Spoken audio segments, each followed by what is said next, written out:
ये आपका प्यार मेरे सर आंखों पर, ये मेरा सौभाग्य है कि आप इतना प्यार बरसा रहे हैं। लेकिन अगर आप थोड़ी शांति रखेंगे तो मैं अपनी बात बता पाऊंगा। जगह छोटी पड़ गई है, आपको तकलीफ होती होगी।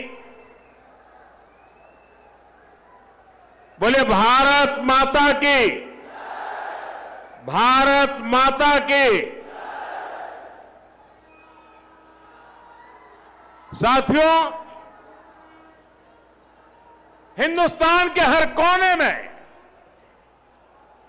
असम से उड़ीसा और बंगाल से पुडुचेरी तक, ये सिर्फ चुनावी विस्तार नहीं है, ये भारत के राजनीतिक मानस में आए उस परिवर्तन का संकेत है जहां जनता अब वंशवाद नहीं, परिवारवाद नहीं, विश्वासवाद चुन रही है। आप सोचिए, 10 साल पहले असम में बीजेपी के कुछ ही विधायक थे। आज वहां तीसरी बार बीजेपी एनडीए की सरकार बनी है। 10 वर्ष पहले बंगाल में बीजेपी के सिर्फ 3 एमएलए थे। आज बंगाल में बीजेपी 200 पार पहुंच चुकी है। जहां कभी बीजेपी का झंडा उठाने को कोई तैयार नहीं होता था, वहां आज बीजेपी की सरकारें बन रही है।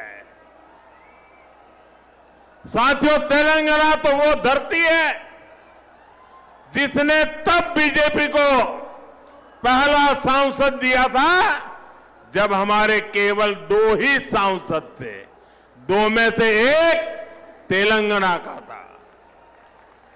जब बाकी देश में बीजेपी के प्रति उतना समर्थन नहीं था, तब भी बीजेपी को तेलंगाना का साथ मिलता था।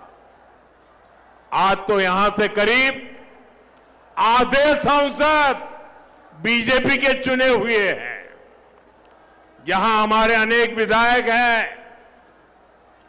मुझे तेलंगाना की जनता और यहां के बीजेपी कार्यकर्ताओं पर पूरा भरोसा है। अगली बार यहां भी प्रचंड बहुमत से, अगली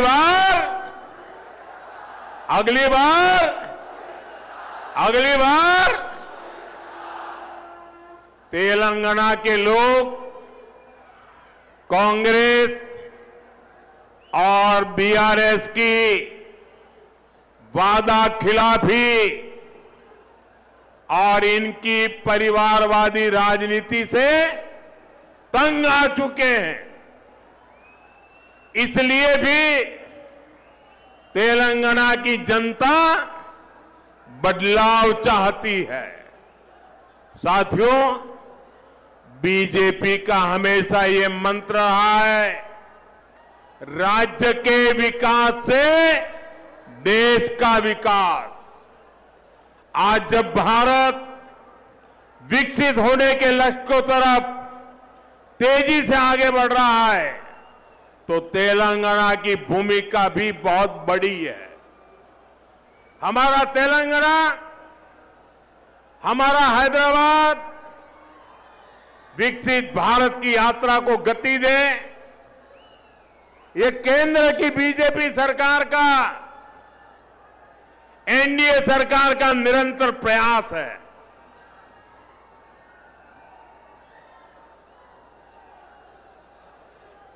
इसी मकसद के साथ थोड़ी देर पहले मुझे हजारों करोड़ रुपए के प्रोजेक्ट्स का शिलान्यास करने का अवसर मिला। साथियों, अभी देश भर में 14 इंडस्ट्रियल कॉरिडोर्स पर काम चल रहा है। उसमें से एक यहां तेलंगाना में बनने जा रहा है। जहीराबाद इंडस्ट्रियल एरिया में व्हीकल मैन्युफैक्चरिंग से लेकर फूड प्रोसेसिंग तक इंडस्ट्री का एक आधुनिक इकोसिस्टम बन रहा है। ये लाखों युवाओं को रोजगार देने का काम है। ये इंडस्ट्रियल एरिया यहां के किसानों, यहां के मिडिल क्लास के लिए एक नया वरदान बनकर आएगा। साथियों, एक और उदाहरण टेक्सटाइल पार्क का भी है। पूरे देश के लिए 7 पीएम मित्र टेक्सटाइल पार्क स्वीकृत हुए। उनमें से भी एक यहां तेलंगाना में हमारे वारंगल में बन रहा है। ये तेलंगाना के कपड़ा उद्योग को नई बुलंदी देगा। यहां जो कॉटन फार्मर है, ये टेक्सटाइल पार्क उनके भाग्य को बदलने का काम करेगा और इसमें भी रोजगार के लाखों अवसर बनेंगे। साथियों, तेलंगाना के कॉटन किसानों के लिए एक और खुशखबरी है। हाल में ही कॉटन की प्रोडक्शन और क्वालिटी बढ़ाने के लिए केंद्र सरकार ने एक नए मिशन को स्वीकृति दी है। हजारों करोड़ रुपए के इस मिशन से यहां के लाखों कपास किसानों को मदद मिलेगी, किसानों की आय बढ़ेगी।